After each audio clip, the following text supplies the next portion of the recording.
നമസ്കാരം. ഇത് the India.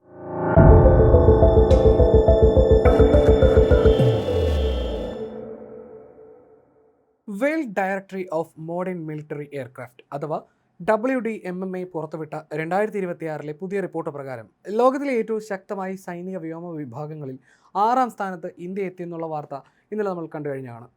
ചൈനയെ പോലും കടത്തിവെട്ടിക്കൊണ്ടായിരുന്നു ഇന്ത്യയുടെ ഈ നേട്ടം. എന്നാൽ ചൈനയ്ക്ക് ഈ നേട്ടം അത്രയ്ക്ക് അങ്ങോട്ട് ദഹിച്ചിട്ടില്ല.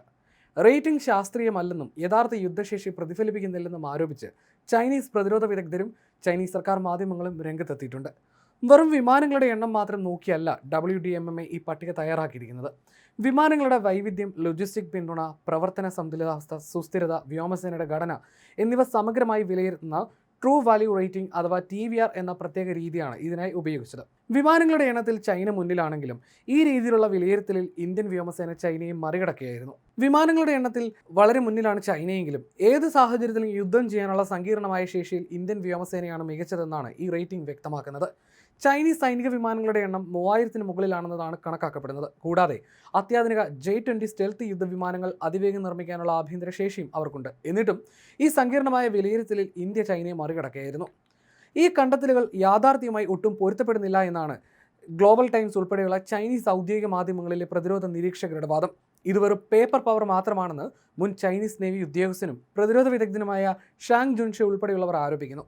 കമ്പ്യൂട്ടർ അൽഗോരിതങ്ങൾ അടിസ്ഥാനമാക്കിയുള്ള റാങ്കിങ്ങുകൾക്ക് ഒരു രാജ്യത്തിൻ്റെ സൈനിക കരുത്ത് കൃത്യമായി അളക്കാൻ കഴിയില്ലെന്നും ഒരു വ്യോമസേനയുടെ യഥാർത്ഥ ശേഷി വിലയിരുത്തേണ്ടത് ബാഹ്യമായ സ്കോറിംഗ് സംവിധാനങ്ങളിലൂടെയല്ല, മറിച്ച് അവരുടെ യുദ്ധസന്നദ്ധതയുടെയും യുദ്ധകാലത്തെ ഫലപ്രാപ്തിയും നോക്കിയാകണമെന്നും ചൈന വാദിക്കുന്നു. ആധുനിക വ്യോമയുദ്ധത്തിൽ ചൈന നിർണായകമാണെന്ന് കരുതുന്ന പല ശേഷികളെയും ഈ റാങ്കിംഗ് അവഗണിച്ചെന്നാണ് ചൈനയുടെ പ്രധാന ആക്ഷേപം.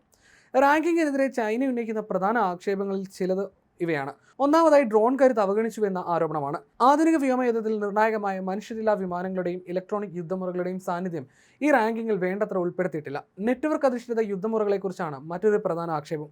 അത്യാധുനിക കമാൻഡ് ആൻഡ് കൺട്രോൾ നെറ്റ്വർക്കുകൾ, സാറ്റലൈറ്റ് വാർത്താവിനിമയം, ഇലക്ട്രോണിക് യുദ്ധോപകരണങ്ങൾ, ദീർഘദൂര മിസൈലുകൾ ആസൂത്രണം എന്നിവയെല്ലാം കോർത്തിണക്കുന്ന വിപുലമായ ഒരു സംയുക്ത സൈനിക വ്യൂഹത്തിന്റെ ഭാഗമായിട്ടാണ് ചൈനീസ് വ്യോമസേന പ്രവർത്തിക്കുന്നതെന്ന് ചൈനീസ് വിദഗ്ധർ വാദിക്കുന്നു. ഇതിനെ വെറും ഒരു സ്വതന്ത്ര വിഭാഗമായി കണ്ട് വിലയിരുത്തിയത് വലിയ പിഴവാണ്. വ്യോമസേനയെ മാത്രമായി മാറ്റി വിലയിരുത്തുന്നത് ചൈനയുടെ യഥാർത്ഥ ശേഷിയെ കുറച്ച് കാണിക്കലാണെന്നും അവർ വാദിക്കുന്നു. സാങ്കേതികപരമായ ആക്ഷേപങ്ങൾക്കപ്പുറം ഇത്തരം റാങ്കിങ്ങുകൾ തെറ്റിദ്ധാരണകൾ ഉണ്ടാക്കാൻ ഇടയാക്കുമെന്നും ചൈനീസ് സർക്കാർ മാധ്യമങ്ങൾ വാദിക്കുന്നു. ചൈനയേക്കാൾ മുന്നിൽ ഇന്ത്യക്ക് സ്ഥാനം നൽകുന്ന റാങ്കിങ്ങുകൾ പരസ്യപ്പെടുത്തുന്നത് രാജ്യങ്ങളുടെ ഭാഗത്തു നിന്ന് അപകടകരമായ തെറ്റായ കണക്കൂട്ടലുകൾക്ക് കാരണമായേക്കാമെന്നും ചില ചൈനീസ് നിരീക്ഷകർ വാദിക്കുന്നു.